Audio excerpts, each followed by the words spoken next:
Hi guys! Bago ako mag-out, may papakita ako sa inyo. Pasensya na sa itsura ko. Kasi medyo masama yung pakiramdam ko, tsaka pagod din ako kanina.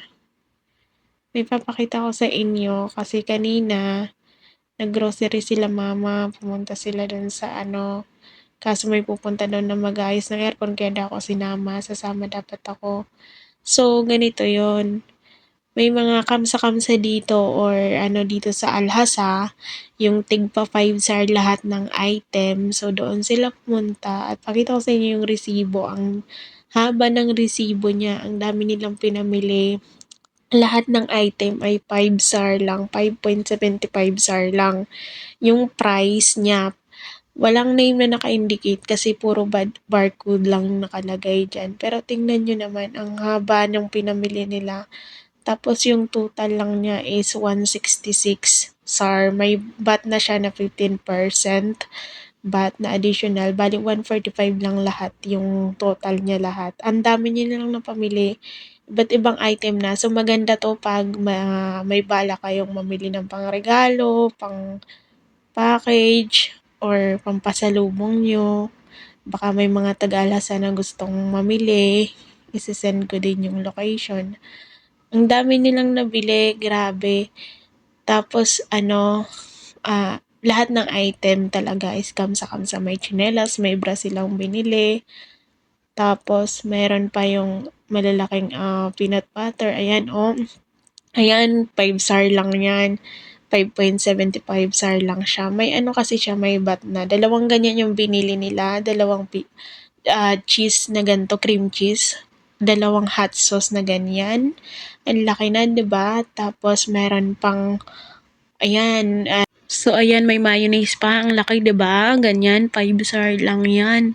Tapos meron pang peanut butter na dalawa nga ganyan, 5 star din. Tapos meron pang ayan, pork and beans, 5 star din yan siya. Bali, 6 yung binili nila niyan. And then yan, evaporated milk na nilalagay nila sa tsaa. Ganyan siya kalaki, 5 star lang din ang isa. As in, nakakatuwa talaga mamili doon. Ayan, meron pang binili sila na, garbage bag na 70, tsaka 10 gallons ata yun, tsaka 70 gallons. Ang dami nilang pinamili, grabe, may tsinelas pa. Tapos meron pa silang binili na egg na naka tatlong tatlong half tray ata yun, tatlong peraso. Pakita ko sa inyo. Binili nila din doon din. Doon kasi sila nag-grocery pag maramihan. So, ayan siya, oh. Tingnan nyo. Ayan, ganyan siya. 'Di ba? Half tray siya, tatlong peraso yung binili nila. O 'di ba? Mura lang, ang ganda mamili doon pag gusto mong mamili. Marami na yung mabibili mo sa 200 SAR mo, marami ka nang mabibili na item. Iba't ibang klase. So, yun, sa mga gustong pumunta, ipapakita ko yung location sa Google Map. I-indicate ko dito sa video para sa mga nandito sa Alhasa, makapunta kayo or makabili kayo ng mga pampasalubong nyo or pampakargo nyo.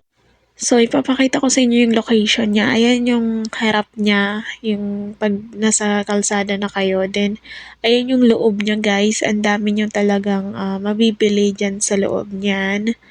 Marami siyang item, lahat ng gamit sa bahay, damit, laruan. Meron talaga dyan. Yan yung mga pwede nyong mabili dyan sa loob. Ang daming mabibili ng inyong 200 SAR or 500 SAR. Makakapangregalo na kayo mga laruan, mga school supply, mga gamit sa bahay, mga damit. So, ayan. Lahat ng nandyan, 5 SAR lang. 5.75 siya So, yung picture na yan sa harap yan. Lahat talaga may mga plato dyan. Ito naman sa likod to, sa bandang likod. Kung pag sa likod kayo nag-park. So, yun. Madami talaga kayong mabibili dyan. Iba't ibang klase ng gamit, laruan, school supply, damit, sapatos, tsinelas. Lahat ng item na kailangan nyo meron dyan.